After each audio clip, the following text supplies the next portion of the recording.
Olá, a graça e a paz do Senhor Jesus para você que está me assistindo nesse momento. Vim contar para você como foi perder meu noivo 3 meses antes do nosso casamento e 5 dias depois de darmos entrada no nosso casamento civil. Eu me chamo Tayane e estou aqui para te contar um pouquinho da minha história. Bom, eu estava noiva do meu primeiro namorado, com quem eu me casaria em 19 de abril de 2020. Dia 17 de janeiro de 2020, fomos dar entrada ao nosso casamento civil no cartório. E o dia tava, assim, chuvoso, sabe? O tempo tinha mudado, tava bem estranho o tempo, começou a fazer um friozinho. E o meu noivo, ele começou a reclamar que, amanheceu o dia se sentindo mal, parecia que tava ficando gripado, assim, né, doente. E depois de irmos ao cartório, ele foi na farmácia comprar remédio. Ele tinha rinite crônica, né, alergia crônica, assim como eu. E a maior parte das pessoas tem, né? E comprou antialérgico para tomar. Foi para casa descansar e ficamos de nos ver no dia seguinte, no sábado. Como era de costume, né? A gente se vê no sábado a gente se falou. Ele não estava respondendo muitas minhas mensagens, estava dormindo bastante, né? Quando a gente fica doente, a gente costuma descansar muito. Chegou no sábado, ele falou: você se importa da gente não se ver hoje? Eu gostaria de descansar mais, eu tô me sentindo mal ainda e tudo mais. Eu falei: não, meu amor. Claro que não. A gente vai ter todo o tempo do mundo para ficar junto. Inclusive, essa frase depois me marcou muito, porque não teremos todo o tempo do mundo. Mas assim fizemos, né? Então, nos vimos naquele sábado. No domingo, dia 19 de janeiro, ficamos de entregar as caixinhas convites para os padrinhos e madrinhas, que eram em grande parte da nossa igreja. Então, ele resolveu ir à igreja pra gente entregar. E assim fizemos. Ele foi, entregamos, ele tocou no louvor. Aparentemente estava assim, bem, né? Com alguns sintomas de gripe, alergia, assim, mas estava bem.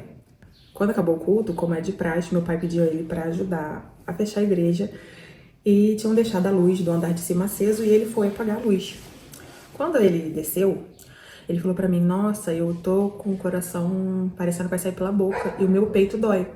E ele não tinha o hábito de acertar, assim, aonde que era a dor, sabe? Ele às vezes falava que era estômago, era abdômen, né? Dor de barriga. Às vezes ele falava que era barriga, era estômago ou peito. Então ele falou que era dor no peito. Eu achei aquilo estranho. Eu falei: peraí, mas aonde que é a dor? Eu questionei, ele mostrou mais ou menos. Eu achei aquilo estranho pelo local que ele mostrou, mais ou menos aqui. Eu pensei: bom, isso tá estranho. Aí ele falou: amanhã eu vou ao médico. Beleza.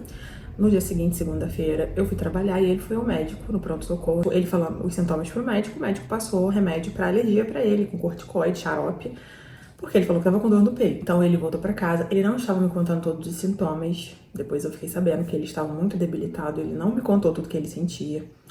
Na terça-feira, como ele não estava melhorando, não melhorou com o remédio, não teve nenhuma melhora. Na terça-feira ele resolveu ir até o hospital público aqui do nosso município. E lá fizeram exame de sangue nele, deixaram ele no soro, que deu uma boa ajudada, ele se sentiu bem melhor depois de tomar soro. E aí ao fazer exame, foi constatado que as plaquetas dele estavam muito baixas, estavam 15 mil plaquetas somente. Mas a médica mandou ele embora para casa. Ela falou que ele estava com intoxicação alimentar e que era para ele ficar em casa, tomando um sorinho em casa, e que se precisasse voltasse ao hospital depois.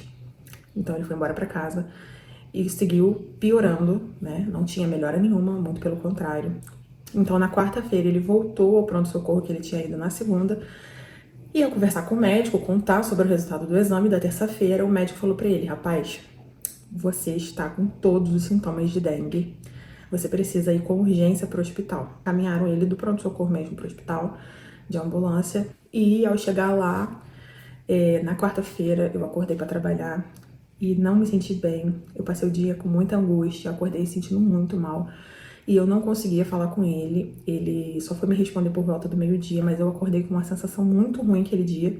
E eu não sabia da gravidade do que ele tinha, né? Ele não estava me contando. Então, ele teve que ficar internado depois de ir para o hospital, fizeram o exame nele, ele ficou internado para observação. E a visita era de 3 às 4 da tarde, e eu estava numa reunião no trabalho, e aí eu falei pro irmão dele: olha, eu acho que eu não vou poder ir visitá-lo porque eu tô numa reunião. E aí ele falou: eu acho que você devia vir, porque ele vai ficar feliz de te ver.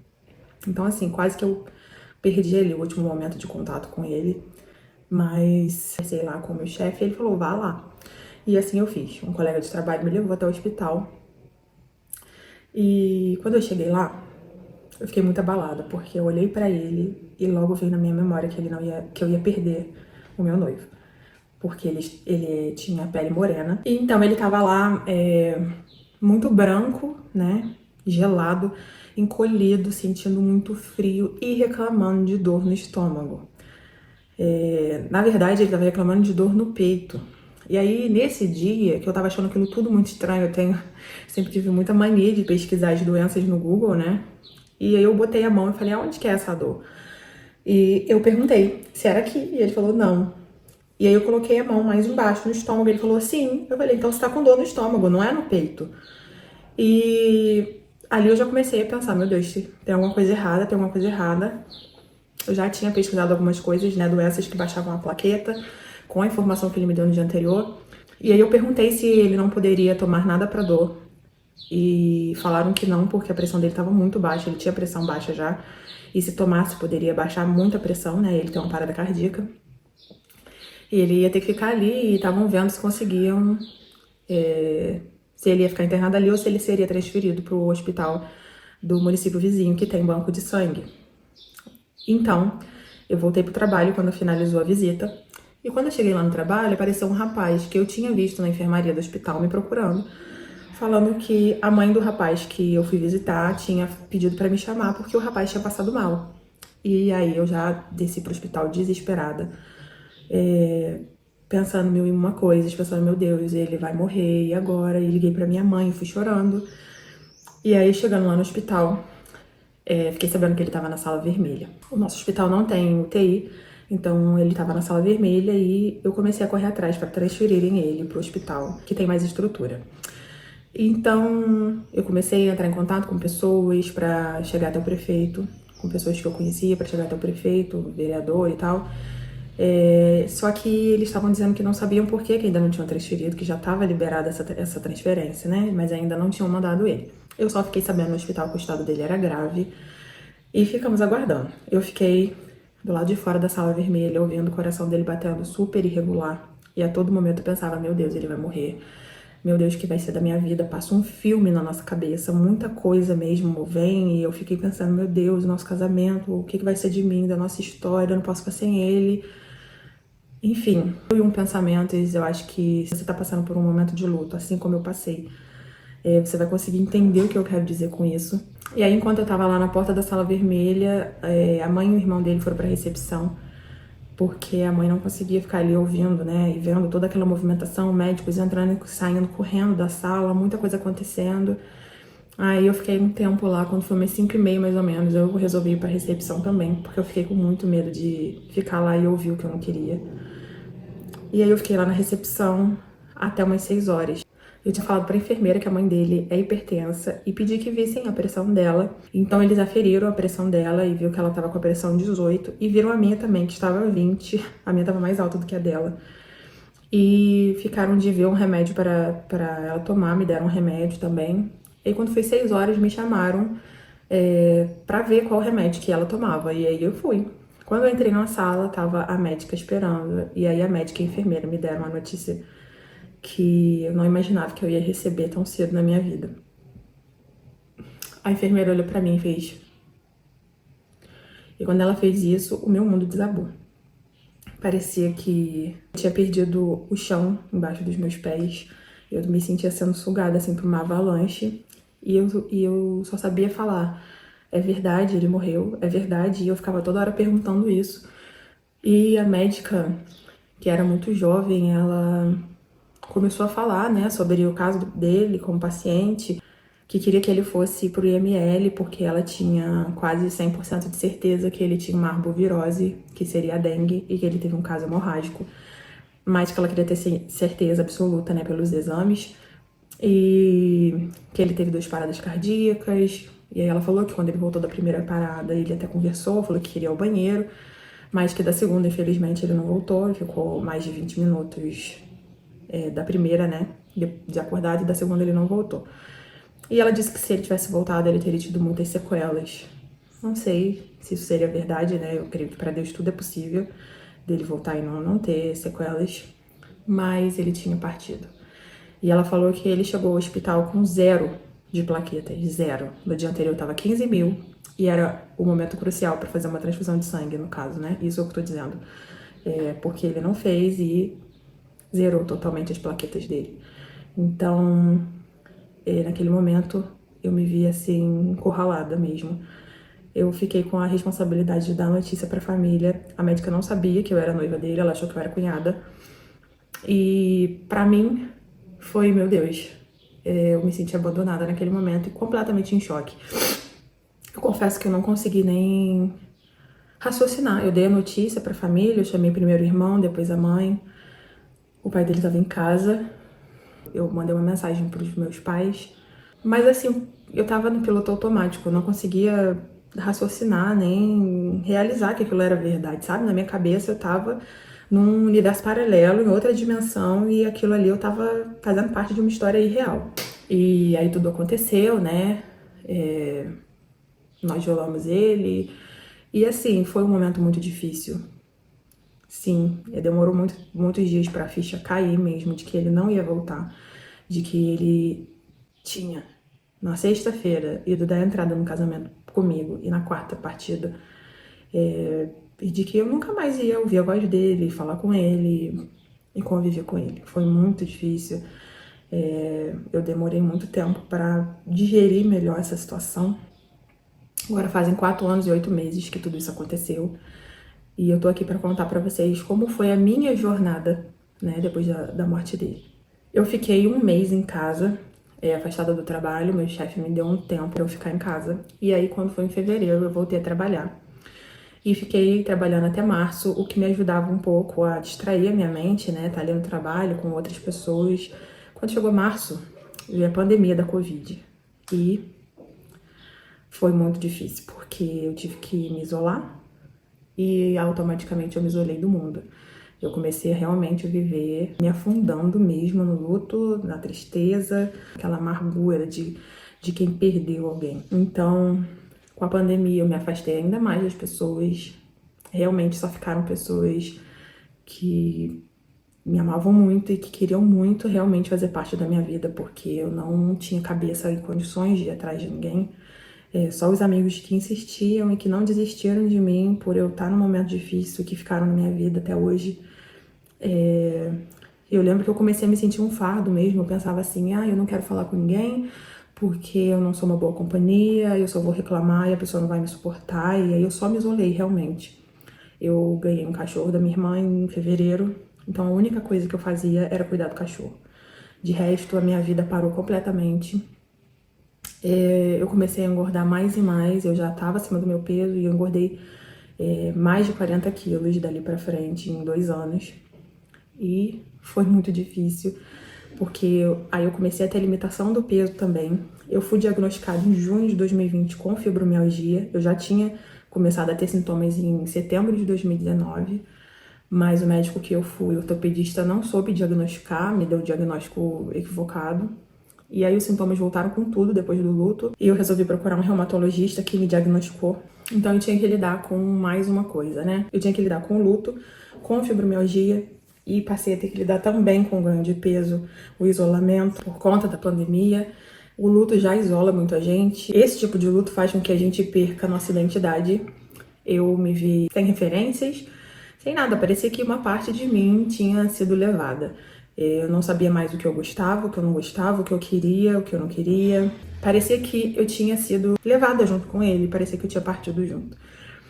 Então essa ausência de identidade foi muito difícil pra mim, porque eu não conseguia assistir filmes, eu não conseguia ler, eu não conseguia fazer mais nada.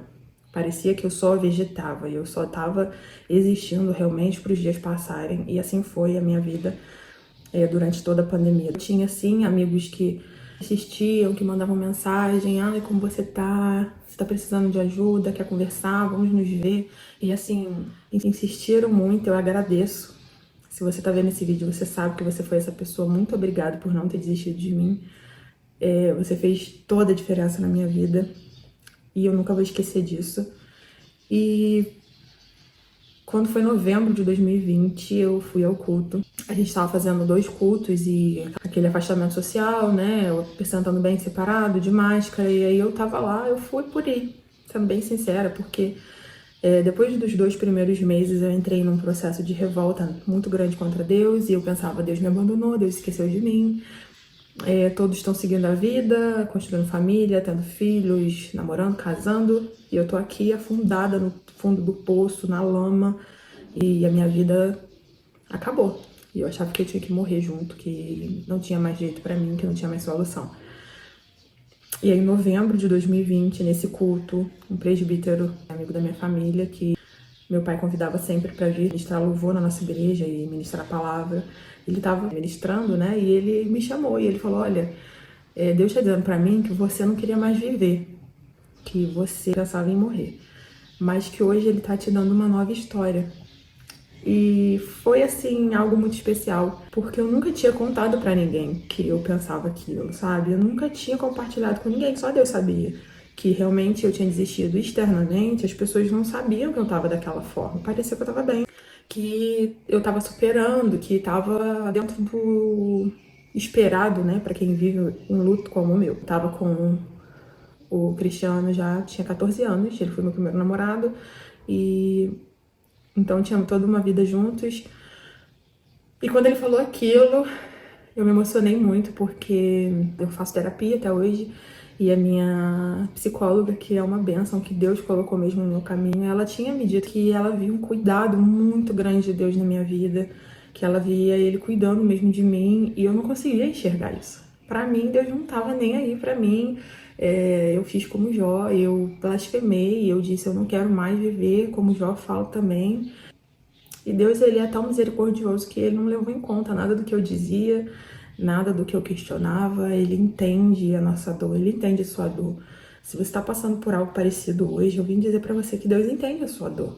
Ele sabe que é difícil e ele não gostaria que você passasse por tamanha dor, mas que nesse mundo, essas aflições, elas são necessárias. Jesus disse que nós passaríamos por aflições, mas ele completa dizendo que ele venceu o mundo. E se ele venceu e você está com ele, quer dizer que você também vai vencer. Talvez hoje seja muito difícil para você acreditar que você vai vencer. Talvez hoje você esteja olhando do fundo do poço e dizendo assim: você tá jogando conversa fora, porque eu pensei isso muitas vezes.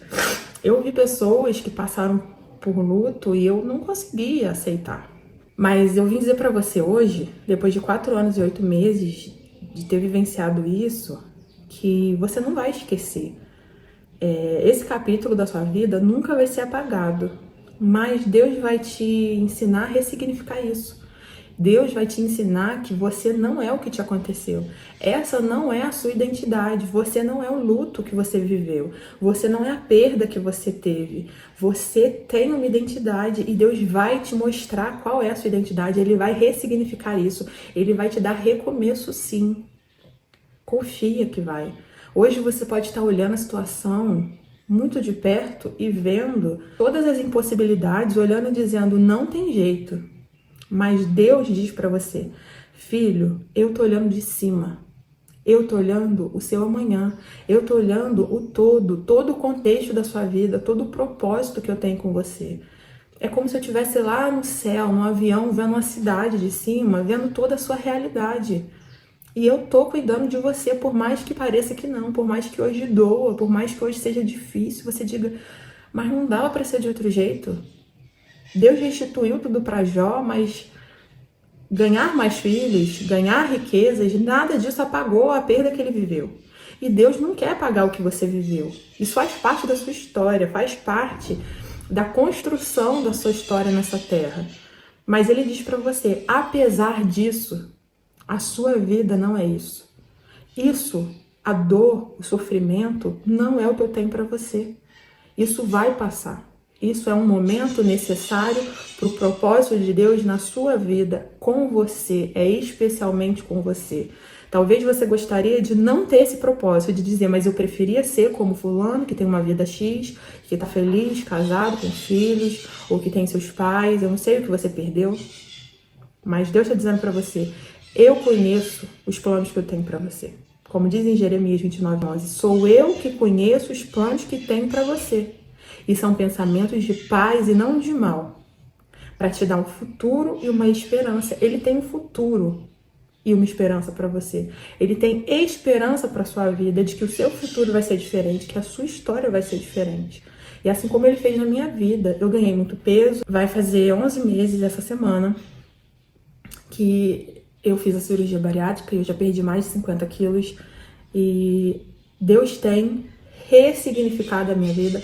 Deus tem me dado recomeços todos os dias e me mostrado. Eu tenho propósito em todas as coisas que acontecem com você. E isso é algo entre eu e você. A sua vida não foi e nunca vai ser igual a de outra pessoa. E por mais que você desejasse viver o que o outro viveu, você não sabe o que é melhor para você.